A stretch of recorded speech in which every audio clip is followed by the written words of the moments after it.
Đôi phong cái gì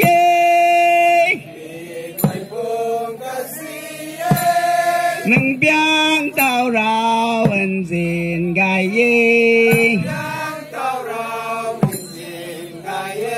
nàng tu na thằng xuang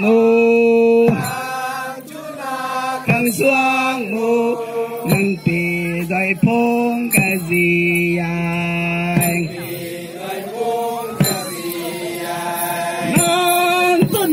thằng xuang nàng lệch bôi nâng tì đôi phong cái gì ai nàng lệch bôi nâng tì đôi phong cái gì nâng tì đôi phong cái gì nâng biang tao rao ân xin gai nàng tu na thằng xuang mù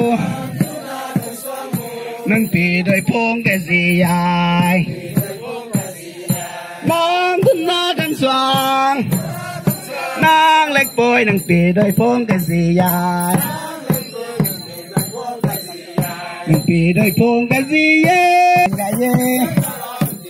nàng tu na thằng xuang mù tì đôi phong cái gì ai nàng tu na thằng xuang nàng lệch bôi nâng tì đôi phong cái gì ai tì đôi phong cái gì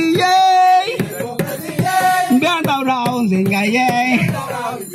nàng tu na thằng xuang mù tì đôi phong cái gì ai nàng tu na thằng xuang nàng lệch bôi nâng tì đôi phong cái gì ai tì đôi phong cái gì biang tao rao xin gai nàng tu na thằng xuang mù tì đôi phong cái gì ai nàng tu na thằng xuang nàng lệch bôi nâng tì đôi phong cái gì ai tì đôi phong cái gì biang tao rao xin gai nàng tu na thằng xuang mù tì đôi phong cái gì ai nàng tu na thằng xuang không phải thôi